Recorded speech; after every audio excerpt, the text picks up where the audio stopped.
good morning, one and all. So in this session, we are going to learn how to retrieve or how to get the response from the servlets in the form of date and time.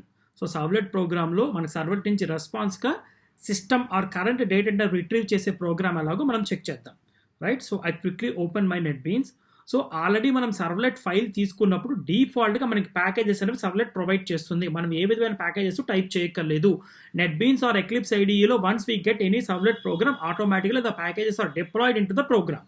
So once మనం packages వచ్చేసిన తర్వాత Java EE ఒకవేళ javax కనుక మనం use చేసే servlets then we are going to use a library call Java EE API. ఒకవేళ Jakarta కనుక use చేస్తే కనుక Jakarta EE11 API library use చేసి మనం ప్రోగ్రామ్స్ రన్ చేస్తాం.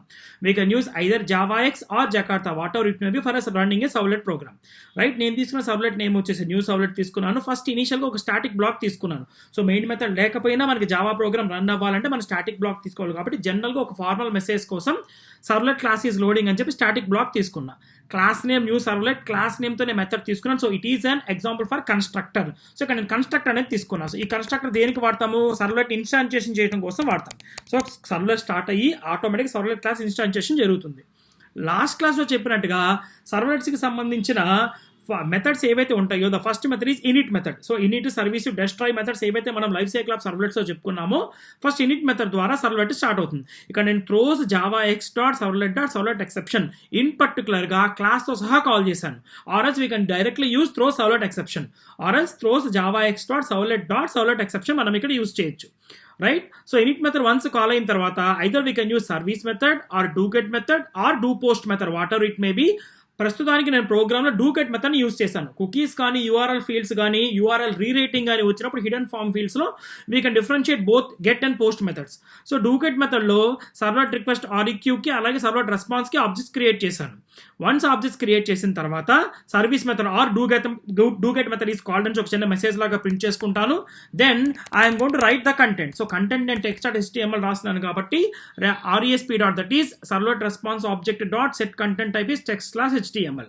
సో అవుట్పుట్ మనకి డిస్ప్లే అవ్వాలి కాబట్టి ప్రింట్ రైటర్ అనే క్లాస్కి మనం ఆబ్జెక్ట్ క్రియేట్ చేసుకుంటున్నాము. That object name is out. So out ద్వారా నేను ఇక్కడ HTML కోడ్ని ఎంబెడ్ చేస్తున్నా, HTML కోడ్ని ఇన్సర్ట్ చేస్తున్నా సర్వ్లెట్ ప్రోగ్రామ్లో. సో HTML కోడ్ని మనం సర్వ్లెట్ ప్రోగ్రామ్లో ఇన్సర్ట్ చేయాలంటే we're going to embed it in double quotes. So double quotes లోపల నేను సర్వ్లెట్ కోడ్ని HTML కోడ్ని నేను ఎంబెడ్ చేసుకున్నాను.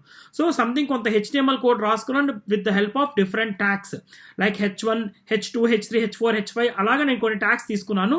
లాస్ట్లో నేను ఇక్కడ server date and time of సర్వ్లెట్ని కాల్ చేశాను. So server time is new date. ఆ న్యూ డేట్ అనే ద్వారా మనకి బేసిక్గా వచ్చి ఇప్పుడు సిస్టమ్ సంబంధించిన డేట్ అండ్ టైం నాకు రిట్రీవ్ అవుతుంది. సో ఇది అనేది Java dot util dot date ప్యాకేజ్లో ఉంటుంది కాబట్టి import Java dot util dot date ప్యాకేజ్ని ఇంపోర్ట్ చేసుకున్నాను. ఇంపోర్ట్ చేసుకుని ఫైనల్గా లాస్ట్లో న్యూ డేట్ ఫంక్షన్ని కాల్ చేసుకున్నాను. Automatic system date and time నాకు రిట్రీవ్ అవుతుంది. వన్స్ మన ఆపరేషన్ మొత్తం కంప్లీట్ అయిపోయిన తర్వాత డెస్ట్రాయ్ మెథడ్ని కాల్ చేసుకుని servlet method is destroy that is destroy method is called అని చెప్పాను. అంటే ఆటోమేటిక్గా సర్వ్లెట్ అక్కడ డెస్ట్రాయ్ అయిపోతుంది.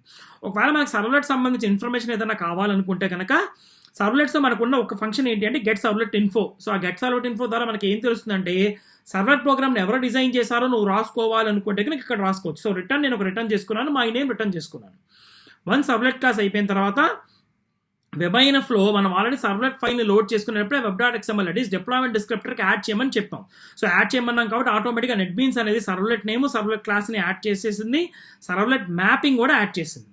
వన్స్ ఇది కంప్లీట్ అయిపోయిన తర్వాత now I'm going to open my program. So here I'm going to run this file. So right click run file. So okay చేస్తున్నాను. టామ్ కార్డ్కి సంబంధించి యూజర్ నేమ్ పాస్వర్డ్ ఆల్రెడీ డిఫాల్ట్గా enter చేశాను. So this is the final output of the program. So welcome students so and current date and time. ఒకవేళ ఇప్పుడు నేను ప్రోగ్రామ్ని change చేద్దాం అనుకుంటున్నా. Like let me say I going to change the colour. So let me make the colour as brown or pink. I'm going to save it here and I'm going to refresh the output. So output మనం refresh చేస్తే ఆటోమేటిక్గా సర్వర్కి hit వెళ్ళిపోయింది. So Tom card మనం stop చేసేది start చేయక్కర్లేదు, only HTML code అనేది change చేసాం కాబట్టి the output will be reflected. So in this way server నుంచి మనం ఒక రెస్పాన్స్ కింద మనం రిసీవ్ చేసుకుని ఒక గ్రీటింగ్ మెసేజ్ లాగా రిసీవ్ చేసుకోవాలనుకుంటే కనుక this will be the program. Thank you.